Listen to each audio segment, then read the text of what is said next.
ప్రియమైన దేవుని పిల్లలారా, చెప్పబడిన మాటలలోని సారాన్ని బాగా ఆలోచించి దేవుడు మనకిచ్చిన ఈ వేదంలోని మహాసంపద వెలికి తీయాలని సభాముఖంగా మిమ్మల్ని వేడుకుంటున్నాను. ఈరోజు ప్రపంచానికి తెలిసింది, ప్రపంచ జ్ఞానానికి తెలిసింది చాలా తక్కువ. కానీ బైబిల్లో ఉన్నది ఎంతో ఎక్కువ. యోబు గ్రంథం 26వ అధ్యాయం 14వ వచనాన్ని మీరు పరిశీలిస్తే, యోబు గ్రంథం 26వ అధ్యాయము 14వ వచనాన్ని మీరు పరిశీలిస్తే ఒక మాట అక్కడ వ్రాయబడింది. ఇవి ఆయన కార్యములలో ప్రకృతిలో మీకు కనిపించే అనేక కార్యక్రమాలున్నాయి ఆయనవి. ఇవి ఆయన కార్యక్రమాలలో స్వల్పాలు. ఏంటివి ఆయన కార్యాలు? మండుచున్న సూర్యుడిని ఒక్కసారి మీరు ఆలోచించండి. లక్షల కోట్ల టన్నులు బొగ్గైనా మీరు మండించగలరు. ఎంతకాలం మీరు మండించగలరు? ఆ బొగ్గు అనే మండే పదార్థం అందులో ఉన్నంత వరకు. కాలి కాలి కాలి కాలి అది మండి మండి మండి బూడిదైపోవాలి. ఏదైనా అంతే, మీకు తెలుసు. కానీ శాస్త్ర ప్రకారము, వారి అంచనాల ప్రకారం 1800 కోట్ల సంవత్సరాల నుండి సూర్యుడు మండుతున్నాడు. 1800 కోట్ల సంవత్సరాల నుండి.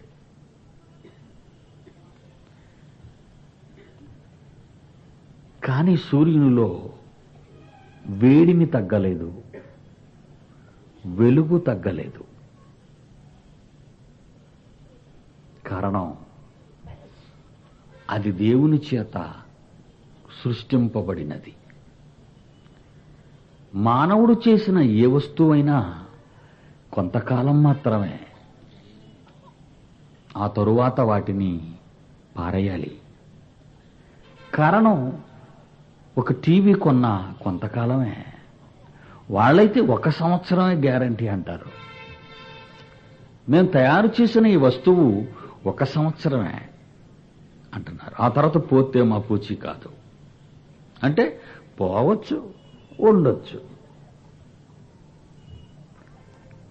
ఎంత పెద్ద కంపెనీ అయినా ప్రపంచంలో వాళ్ళు తయారు చేసిన వస్తువుకి కొంతకాలం మాత్రమే గ్యారంటీ ఉంటుంది.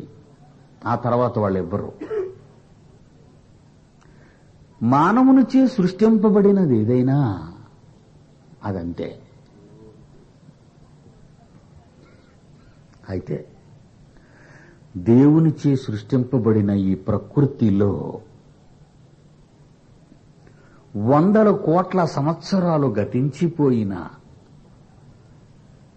మండే సూర్యుడు, ప్రకాశించే చంద్రుడు, తళతళా మెరిసే కోట్ల నక్షత్రాలు, తిరుగుతున్న ఈ గోళాలు, పరుగెడుతున్న సృష్టి, విశ్వం. వేగంలో మార్పు లేదు, వాటి పనితనంలో శక్తి అయిపోనూ లేదు. అవి దేవుని చేత సృష్టింపబడినవి.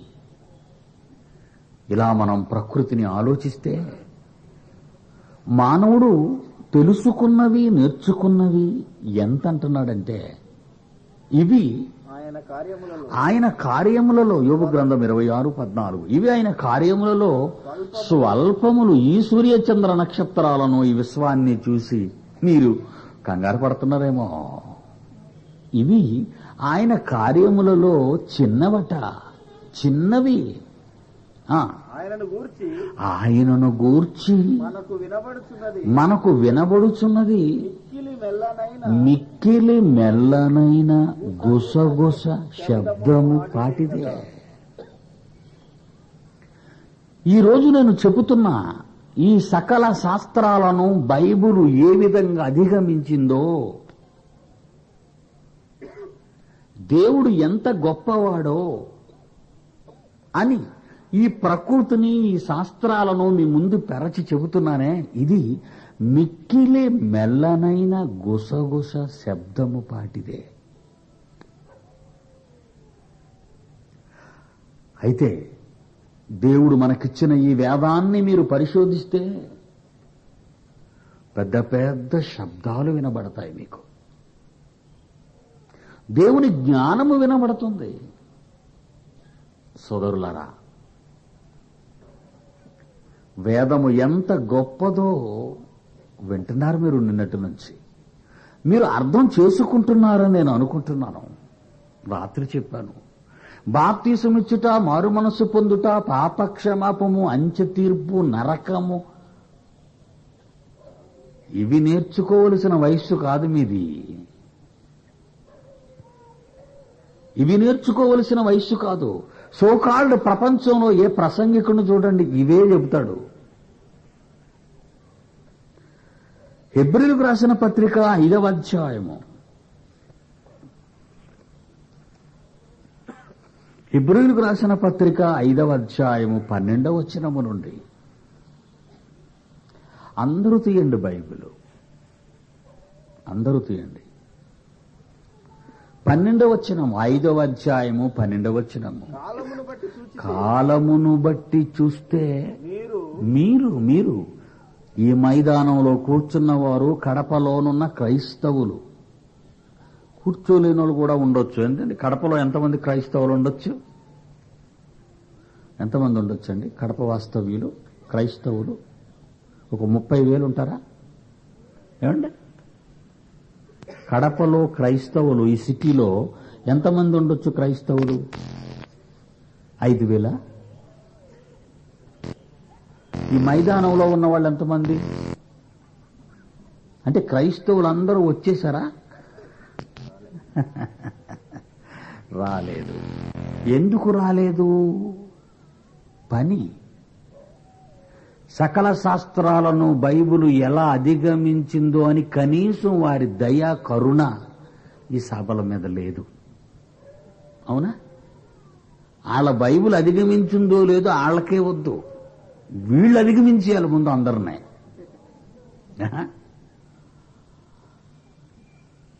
దేవాలయాలు పడగొట్టేస్తున్నారట, క్రైస్తవుల మీద చిత్రహింసలు జరుగుతున్నాయట, క్రిస్టియన్లపై దాడులకు నిరసనగా 4న దేశవ్యాప్త సమ్మె. ఇవాళ పేపరు. అంటే మిమ్మల్ని చితక్కొట్టడానికి వస్తే నిలబడతారా? మిమ్మల్ని వాయించడానికి వస్తే నిలబడతారు.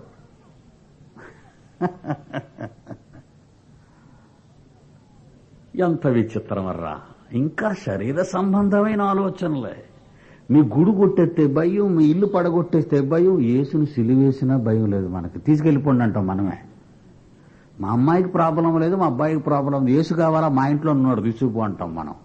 అంత డెవలప్ అయిపోయాం. మనకు మన మీద ఉన్నంత ఆలోచన, పరిశోధన ప్రభు మీద లేదు, ఆయన మాటల మీద లేదు.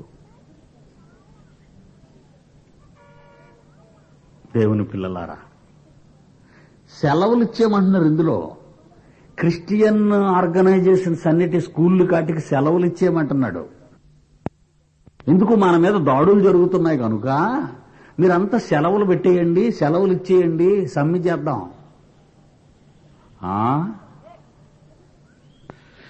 ఎందుకు క్రైస్తవ్యం ఇలా అయిపోయింది? ప్రభుత్వాలు సాధించటానికి, ప్రభుత్వాన్ని గెలవటానికి ఎవడు చెప్పాడు ఈ పద్ధతి? యేసేవైనా సత్యాగ్రహం చేశాడేంటి రోమా ప్రభుత్వాన్ని ఎదిరించటానికి? చెప్పండి. వాక్యాన్ని చెప్పాడు. తన విప్లవ భావాలను ప్రపంచానికి పరిచయం చేశాడు.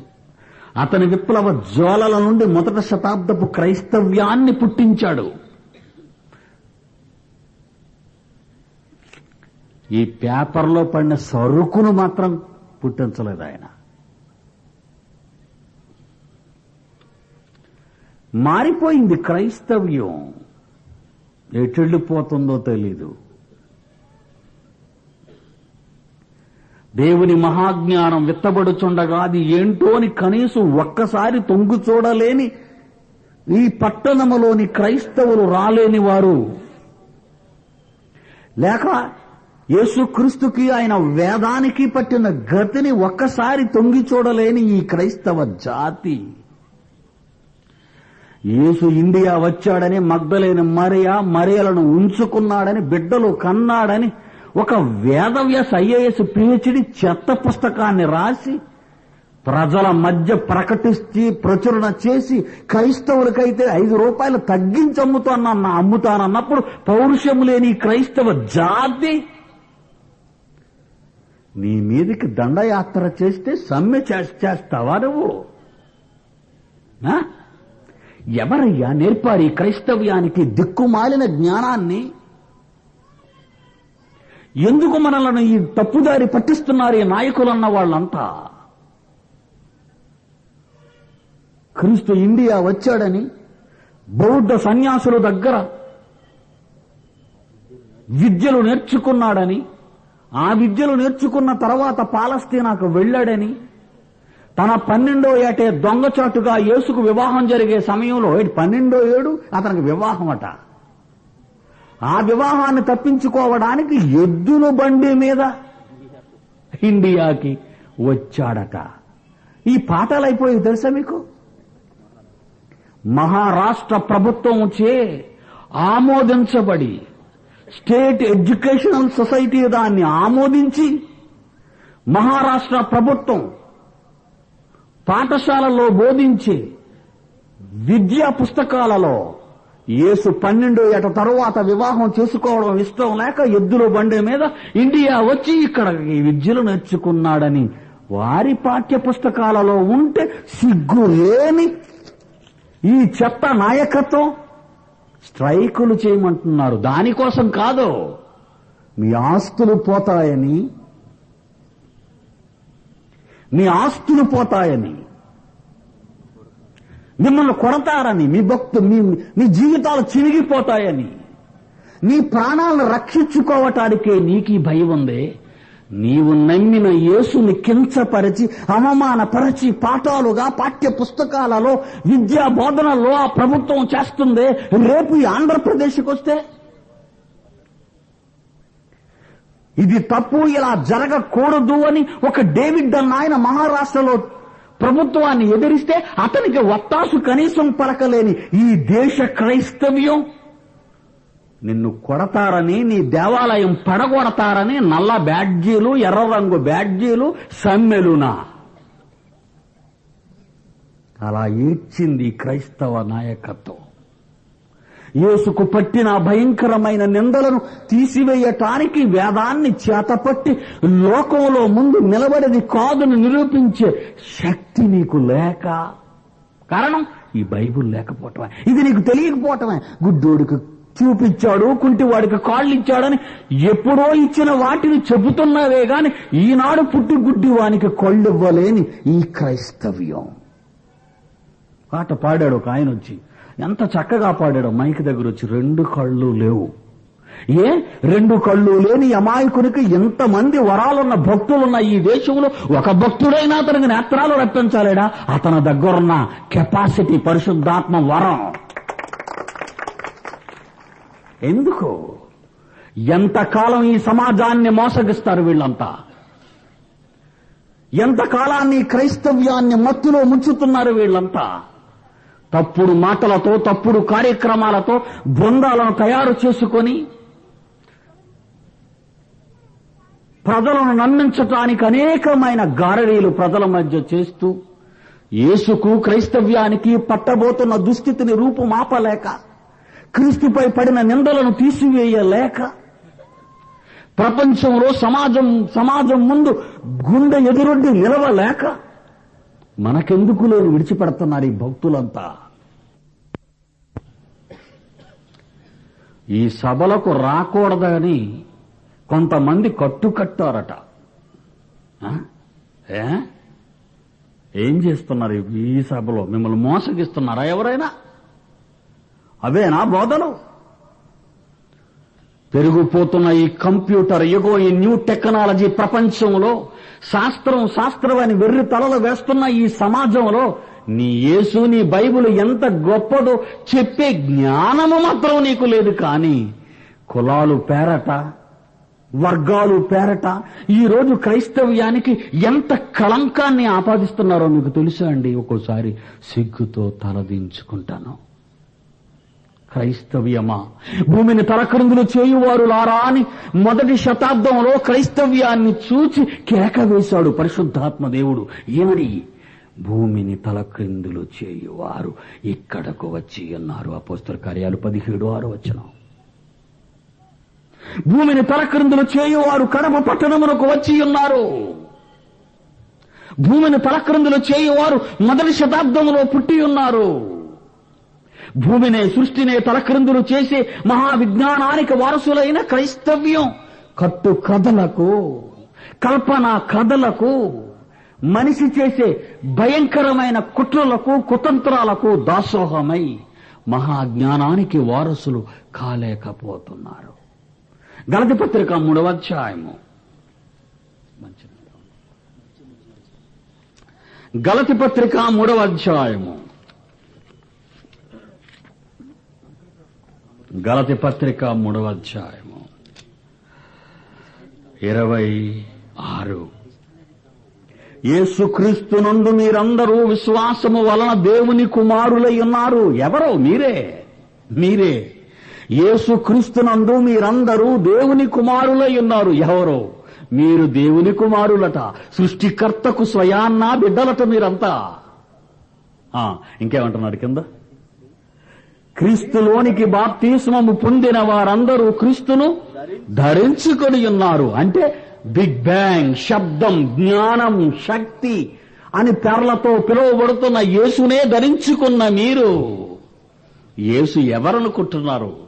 యేసు శక్తి. యేసు ఎవరనుకుంటున్నారు? యేసు జ్ఞానం.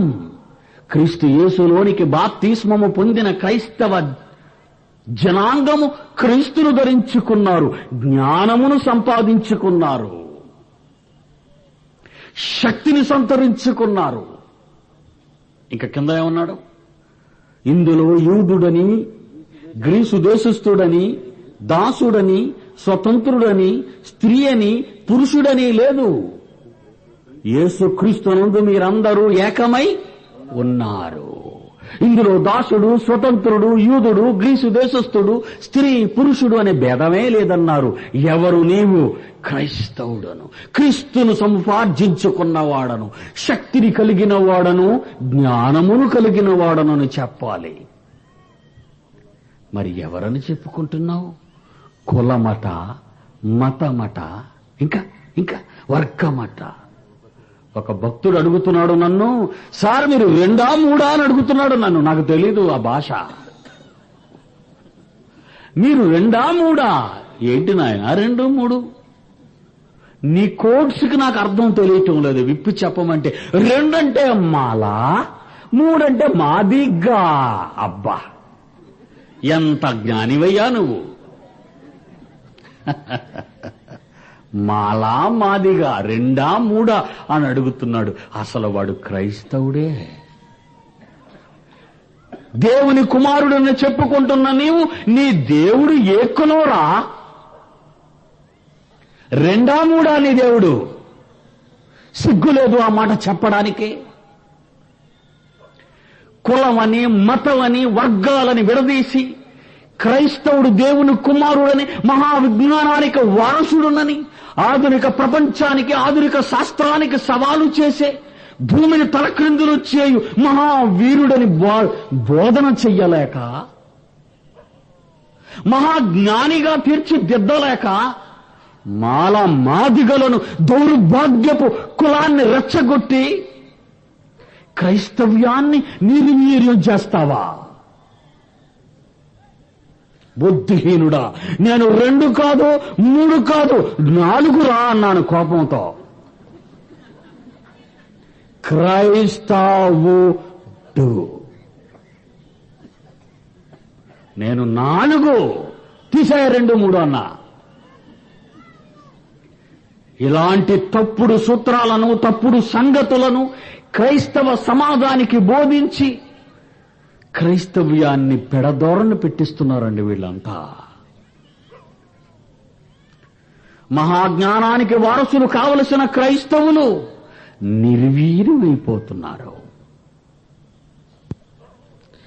భయంకరమైన కుల, మత, వర్గ, రాజకీయాల బానిసలుగా మారిపోయి వారి బ్రతుకులను నాశనానికి నడిపిస్తున్నారు. భూమి మీద కొద్ది కాలం ముందు ఈ చిన్న జీవితానికే నీవు లొంగిపోతే ఆ మహాలోకాన్ని ఎలా చేరుకుంటావయ్యా? ఇదేనా నీ యేసు చెప్పిన బోధ? ఇదేనా నీవు నేర్చుకున్న యేసు దగ్గర విద్య? ఆయన బోధకు ప్రపంచము తలక్రిందులైనది, ఆశ్చర్యపడింది. మరి నీ బోధకు? అసలు నీకు బోధ, నీవే తలకిందులైపోయావు ప్రపంచం దగ్గర. దేవుని పిల్లలారా, నిద్రపోతున్న క్రైస్తవ్యాన్ని లేపండి. మరణావస్థలో ఉన్న క్రైస్తవ్యాన్ని బ్రతికించండి.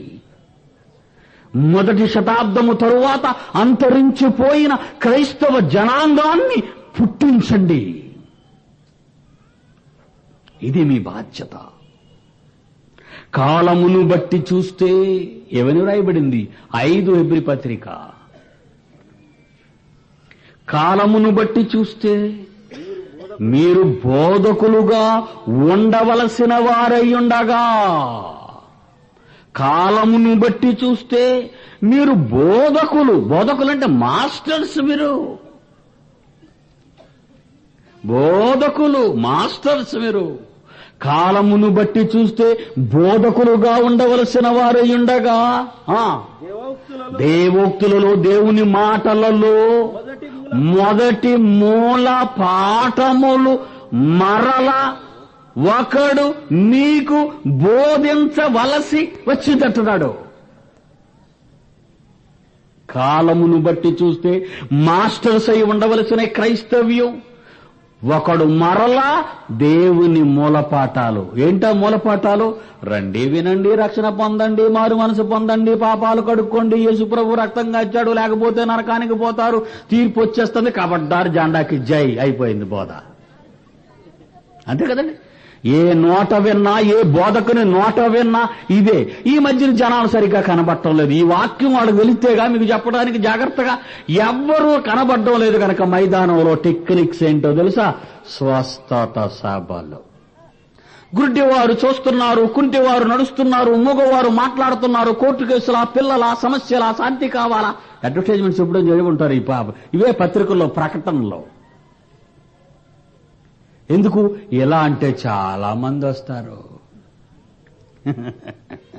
చెప్పుకోవటానికి సరి అయిన జ్ఞానం దేవుని గ్రంథము నుండి సమాజం మధ్య నిలబడి బోధించే సత్తా లేక,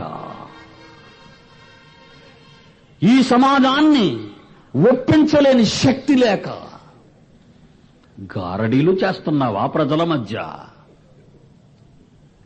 కాలమును బట్టి చూస్తే బోధకులై ఉండవలసిన వారై ఉండగా, దేవోక్తులలో, దేవుని వాక్యములో మొదటి మూల పాఠములు, ప్రారంభ పదాలు ఒకడు మరలా మీకు బోధించాలా?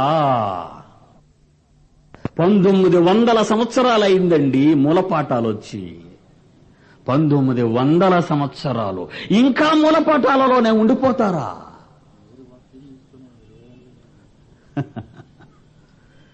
ఒక మహాజ్ఞానపు గనిని తెరుస్తాను ఇప్పుడు మీ మధ్య. ఆశ్చర్యపోయి, విస్తుపోయి, గిజగిజలాడిపోవాలి. ఈ చేతిలో ఉన్న వేదము అనన్య సామాన్యమైనది, మానవ జ్ఞానానికి అందనిది. ప్రపంచ శాస్త్రవేత్తలంతా అమెరికా దేశంలోని చికాగో పట్టణానికి చేరుకున్నారు. ఒక విషయం మీకు చెప్తా, ప్రపంచంలో ఎక్కడ ఏం జరిగినా ఆ కాపీస్ జెరాక్స్ చేసి నా వద్దకు చేరుతూ ఉంటాయి. విశేషం ఏంటంటే అది తండ్రి చిత్తం. ఇండియాలో ఉన్న ఫలాని వాడి దగ్గరికి ఇన్ఫర్మేషన్ వెళ్ళాలని ఆ భక్తులందరికీ నా జోహార్లు సభాముఖంగా. దేవుని పిల్లలారా, ప్రపంచ శాస్త్రవేత్తల బృందం అమెరికాలోని చికాగో పట్టణంలో కూర్చొని మనము ఎన్నో సాధించగలుగుతున్నాం, కొన్ని విషయాలలో సాధన లేకపోయింది, సాధన ఉన్నా సాధించలేని పరిస్థితి ఏర్పడింది. దీనికి కారణం మనకు తెలియటం లేదు. ఏది ఏమైనా మనము ఎన్నటికీ కనుగొనని కొన్ని సంగతులు ఈ సృష్టిలో ఉన్నాయి. వాటిని తెలుసుకునుట మన తరము కాదు అని ఒక నిర్ణయానికి వచ్చాయి. దేవునికి స్తోత్రం. అవి 5 సంగతులు. 5 సంగతులు మనకు తెలీదు. 1 టైం, కాలం. కాలం ఎప్పుడు పుట్టింది, ఎలా పుట్టింది, ఎలా అంతరించిపోతుంది తెలీదు. వాళ్ళు జ్ఞానవంతులు కొంతవరకైనా అని మనం అనుకున్నాం గనక వాళ్ళు తేల్చి చెప్పగలుగుతున్నారు. అటు ఇటు కానివాడు ఇటు అటు ఊగుతూనే ఉంటాడు. వాళ్ళు తేల్చి చెప్పిన ప్రప్రథమ విషయం, కాలం మనకు తెలియదు. ఎంతకాలం గడిచినా, ఎన్ని పరిశోధనలు మనం చేసినా కాలాన్ని, ప్రారంభం, అంత్యాన్ని మనం చెప్పలేం. 2 పవర్, శక్తి. దేవుడు అనరండి, దేవుడు అంటే వాళ్ళకి ఇష్టం లేదు. సూపర్ పవర్ అన్నారు దాన్ని. సూపర్ పవర్, మహాకర్షక శక్తి, ద గ్రేట్ అట్రాక్టర్. ఒక మహాశక్తి ఉందండి బాబు ఈ ప్రకృతిలో అని ఒప్పుకున్నారు. దాని ఉనికి మనకు తెలీదు. రాత్రి చెప్పాను, భూమి తన చుట్టూ తాను తిరగటానికి 24 గంటలు ఎందుకు పట్టాలి? 12 గంటలు అవ్వకూడదా? 30 గంటలు అవ్వకూడదా? 50 గంటలు అవ్వకూడదా? దానికున్న శక్తి ఏంటి? ఎంత విశాలమైన ఈ భూగోళం తన చుట్టూ చంద్రుడు తిరుగుతున్నట్టుగా ఉంది. ఈ చంద్రుడు ఈ భూమి చుట్టూ ఈ కక్షలో ఎప్పుడు తప్పిపోకుండా, ఈ రోజు ట్రైన్లే పట్టాల మీద ఉండటం లేదు. అలాంటిది భూమి గాని, భూమి చుట్టూ తిరుగుతున్న చంద్రుడు కానీ ఆ గీతలో, ఆ కక్ష అంటారు, పట్టాలు, రోడ్డు అనొచ్చు మన భాషలో, ఆ యాక్సిస్ లో ఎలా తిరగగలుగుతున్నాయి అవి? శక్తి. ఆ శక్తి మనకు తెలీదు, ఆ పవర్ మనకు తెలీదు. 3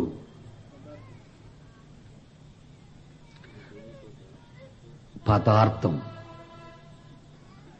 ఈ నేల నేల నేల నేల, మట్టి మట్టి, ఇసుక ఇసుక, రకరకాలుగా మాట్లాడుతుంటారు, రాయి అని. ఈ మైక్ ఇనుముతో, ప్లాస్టిక్ తో చేయబడింది. లైటు, గ్లాసు, ఇనుము, మిగిలినటువంటి కొన్ని రసాయనిక మార్పులు. మనం తయారు చేసుకుని ఈ బట్టలు ఉన్నాయి చూశారు, చెట్ల నుండి. మనం కట్టుకున్న భవంతులు ఉన్నాయి చూడండి, రాయి, ఇటుక, సిమెంటు, స్టీలు, ఇవన్నీ ఎక్కడి నుంచి తెచ్చుకున్నారు? మట్టిలో నుంచే, ఈ నేలలో నుంచే. ప్రపంచంలో మనం అనుభవించటానికి దేనినైతే తెచ్చుకుంటున్నామో అవన్నీ ఈ మట్టిలో నుంచే తెచ్చుకుంటున్నాం. మరి మట్టి, ఇది దేనితో చేయబడింది ఈ మట్టి? ఒకసారి మన వేళ్లు నేల మీద కరిపించి ఒక్కసారి మనం తీస్తే మన 2 వేళ్ల మధ్య ఇసుక రేణువులు కదులుతూ ఉంటాయి, కరకర కరకరమని. అవి దేనితో చేయబడినవి? పదార్థం. సూర్యునిలో మండే పదార్థం గాని, చంద్రుల్లో ప్రకాశించే పదార్థం గాని, మిగిలిన గ్రహాలలో ఉన్న పదార్థం గాని, నక్షత్రాలలో వాడే పదార్థం గాని, ఈ అనంత విశ్వంలో ఉన్న కనబడిన కనబడని ఈ పదార్థం అంతా దేనితో చేయబడింది? తెలీదు. ఈ పదార్థం ఎలా చేయబడిందో మ్యాటర్ అన్నారు దీన్ని. ఇది ఎలా చేశాం, ఎలా వచ్చింది ఇది మనకు తెలియదు. కాలము తెలియదు, శక్తి తెలియదు, పదార్థము తెలియదు. జాగ్రత్తగా గుర్తించుకోండి. ఇది భారతీయులన్న మాట కాదు, అమెరికా వారన్న మాట కాదు, ప్రపంచ శాస్త్రవేత్తల బృందము నిర్ణయించిన ఒక చక్కటి సత్యం. కాలము తెలియదు, శక్తి తెలియదు, పదార్థము తెలియదు, ముడిసరుకు పదార్థము తెలియదు. 4వది అంతరిక్షం. ఎంత చూస్తున్నా ఇంకా, ఎంత వెళుతున్నా ఇంకా ఇంకా ఇంకా ఈ విశ్వం యొక్క అంచులు ఎక్కడున్నాయి?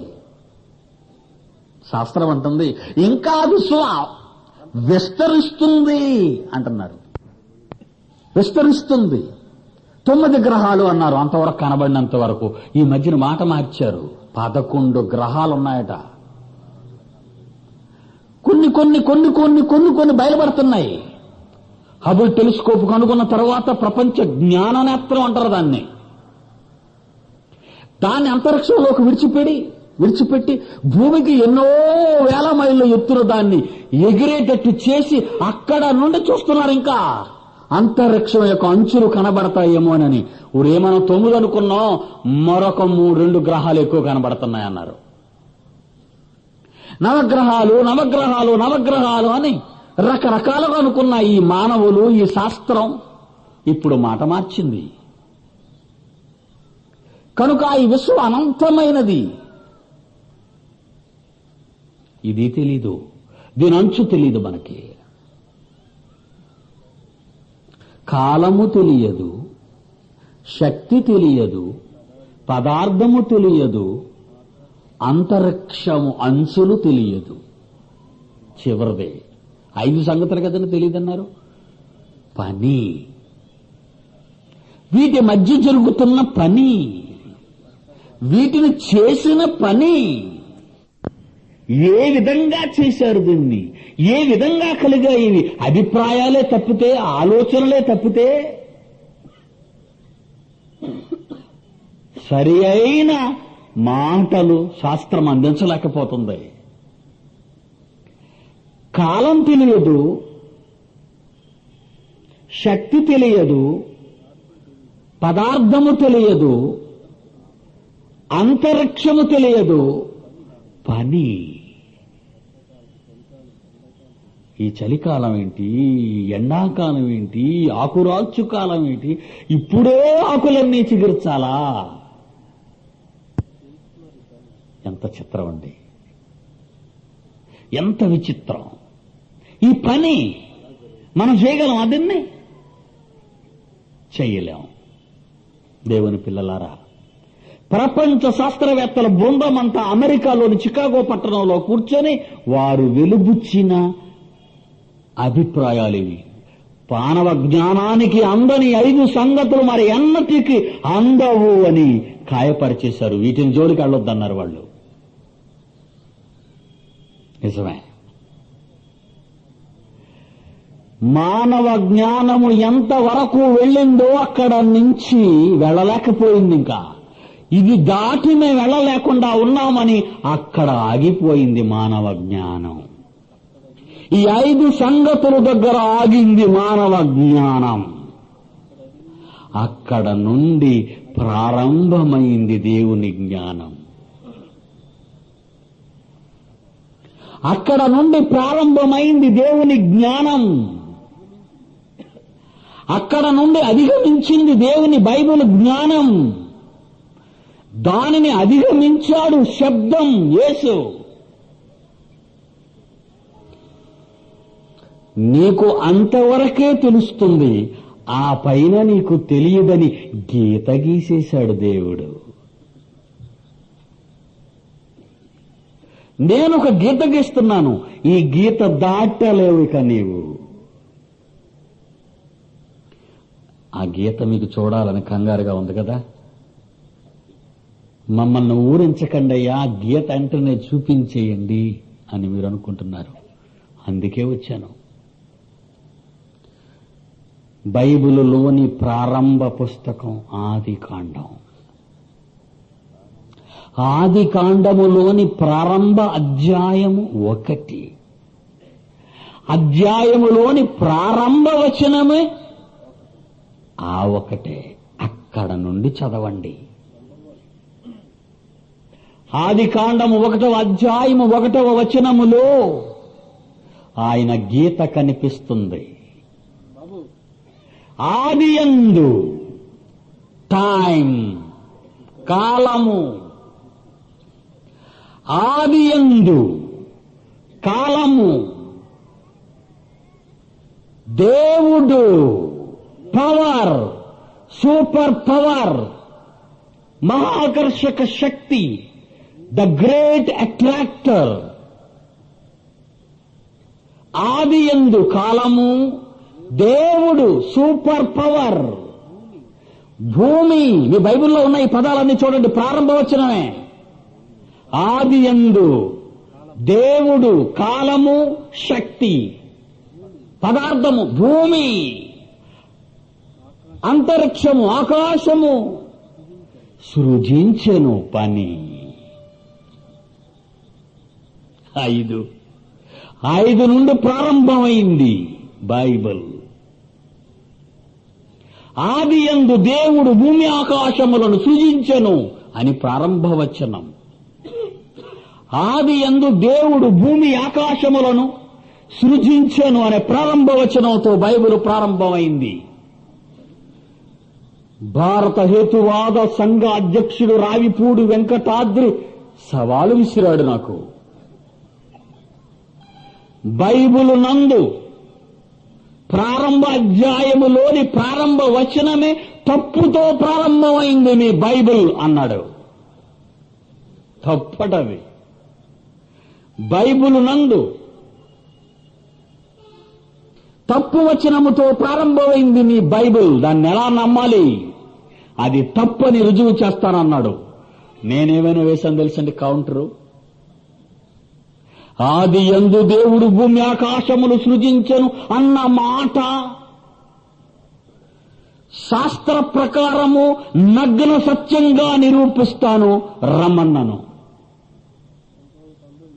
1990 మేడే 1వ తేదీ విజయనగరం సిటీ. సంచలనాల మొదటి భాగంలో ఆ పేపర్ కట్టింగులన్నీ ప్రచురించాను. 250 మంది పోలీసులు తుపాకులతో మైదానాన్ని చేరుకున్నారు. కలెక్టర్స్ విజయనగరం, శ్రీకాకుళం, విశాఖపట్నం కలెక్టర్లు, కమిషనర్స్, ఎస్పీలు వాళ్ళ అనుమతితో ప్రజావేదిక నిర్మించాం. ప్రజలందా తండోపతండాలుగా వచ్చారు. రావిపూడి కనబడలేదు. ప్రజలంతా చూస్తున్నారు. న్యాయమూర్తులు వచ్చారు. PD Sundar Rao, PD Sundar Rao, PD Sundar Rao అని కోర్టులో పిలుస్తారు ముద్దాయిని. అలా పిలుస్తున్నారు నన్ను వేదిక మీదకి. ఎందుకంటే న్యాయమూర్తులు ఉన్నారు వేదిక మీద. ఎవరిది న్యాయమో తేల్చాలి గనుక, ఎవరి వాదం రైతో తేల్చాలి గనుక. మా ఇద్దరి మధ్య కండిషన్ ఏంటో తెలుసండి? నగ్న సత్యముగా ఇది నేను నిరూపించకపోతే ఇదే వేదిక మీద ప్రజల ముందు నీలా నేను హేతువాదిగా నీకు సేవలు చేస్తాను. ఒకవేళ నీవు నిరూపించకపోతే స్టేజ్ మీద ప్రజలందరూ చూస్తుండగా బాప్తిసం ఇస్తాను. రావుపూడి వెంకటాద్రి రాలేదు గాని కలెక్టర్ గారి దగ్గర నుంచి టెలిగ్రామ్ వచ్చింది. ఏమన్నా తెలుసా? రావుపూడి వెంకటాద్రి హార్ట్ అటాక్ తో అపోలో హాస్పిటల్లో ఉన్నాడు గనుక ప్రజాకోర్టుకు రాలేకపోతున్నాడు అని. అటాక్ ఎందుకు వచ్చింది నీకు? నువ్వు అటాక్ చేయవారేవా? అటాక్ చేయకూడని దేవునితో అటాక్ చేశావు గనుక ఆయనతోనా, ఆయన ముందా నీకు పుగింతలు? మానవుడు రాసిన ప్రకృతిని ముందు పుట్టిన శాస్త్రాన్ని ప్రకృతిలో నుంచి వచ్చిన శాస్త్రం మీద నిలబడి పచ్చి అబద్ధంతో బైబిల్ ప్రారంభమైందనడానికి ఎన్ని గుండెలు నీకు? శాస్త్రంలో కనీసము శాస్త్రజ్ఞుల శాస్త్రములోని ఓనామహాలైనా నీకొచ్చా అని ప్రశ్నించాను. రాదే నీకు. అటు శాస్త్రమూ తెలియదు, ఇటు బైబిలా తెలియదు. దేనికయ్యా నీ మేకపోతు గాంభీర్యం? దేవుని పిల్లలారా, ప్రపంచ శాస్త్రవేత్తలకు అందరి ఆ గీత నుండే దీనిని పుట్టించాడు దేవుడు, బైబిల్ని. కలిగి ఉన్నదేది ఆయన లేకుండా కలుగలేదు అన్నాడు. ఎబ్రీ పత్రిక 11వ అధ్యాయం 3వ వచనము మరొకసారి చూపిస్తాను ఈ రాత్రి ముగించే ముందు. హెబ్రీలకు రాసిన పత్రిక 11వ అధ్యాయము 3వ వచనము, ప్రపంచములు దేవుని వాక్యము వలన నిర్మాణమైనవి. మాట, శబ్దం ఆయన మాట వలన నిర్మాణమైనవి గనుక ఇల్లు కట్టడానికైతే ఇటుకలు, సిమెంటు, స్టీలు అన్ని తెచ్చుకుంటావు నువ్వు. మరి ప్రపంచాలను కట్టడానికి, నక్షత్ర మండలాలను కట్టడానికి, నీవు నివసిస్తున్న ఈ భూగోళాన్ని నిర్మించటానికి, మండుతున్న సూర్యుడిని పుట్టించటానికి ఏ పదార్థాన్ని దేవుడు వాడాడు?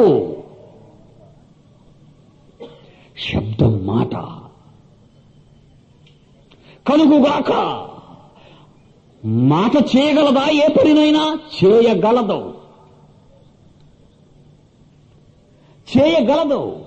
ఆనందంతో ఆహారాన్ని తీసుకునే నీవు నీ డైనింగ్ టేబుల్ మీద కూర్చొని ఆకలితో అన్నం వడ్డించు అని ఆవురావురమంటున్న ఆ వేళ నీ కుమారుడు యాక్సిడెంట్ లో మరణించాడనే మాట నీకెవరైనా చెబితే నువ్వు అన్నం తినలేవు, నీ ఆకలి చచ్చిపోతుంది.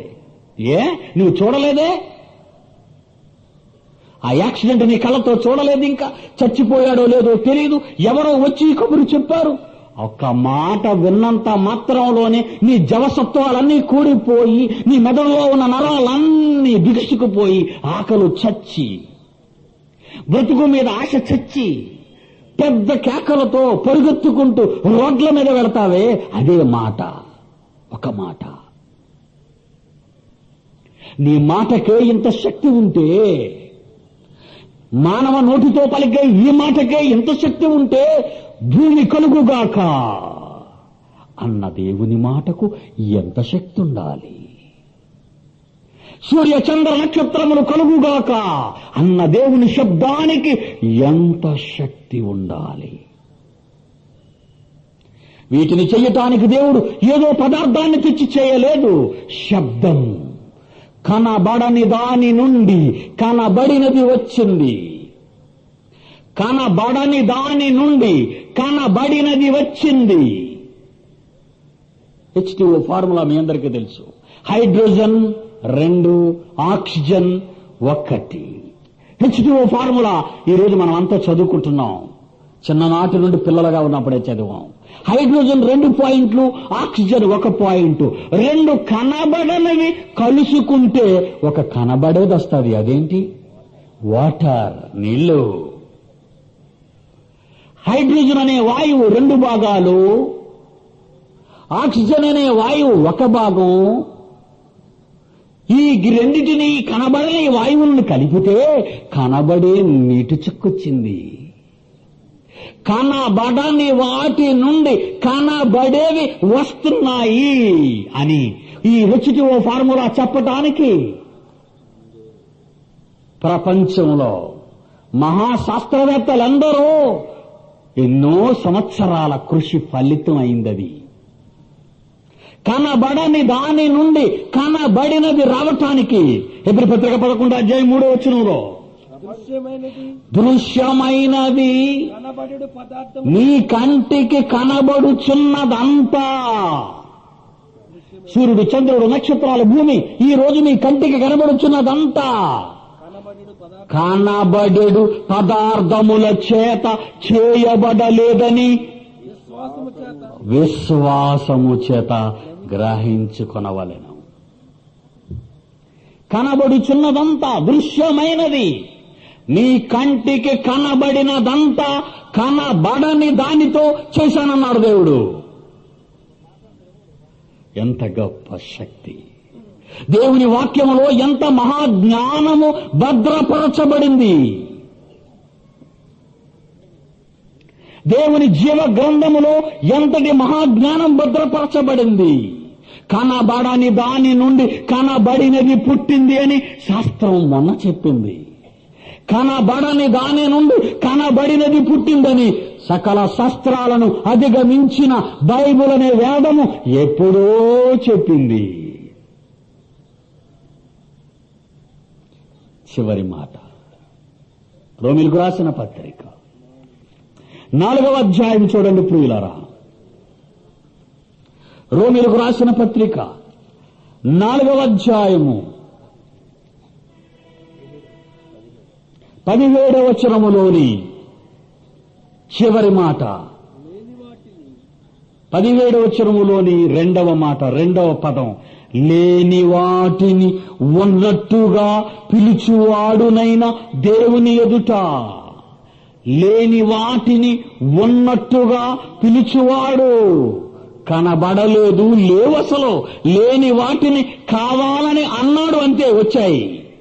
శబ్దం, H2O ఫార్ములా.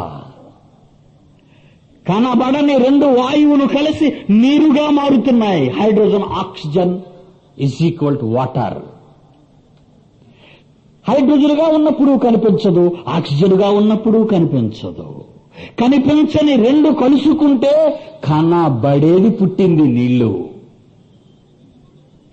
ఈ ఫార్ములాకు ఎంత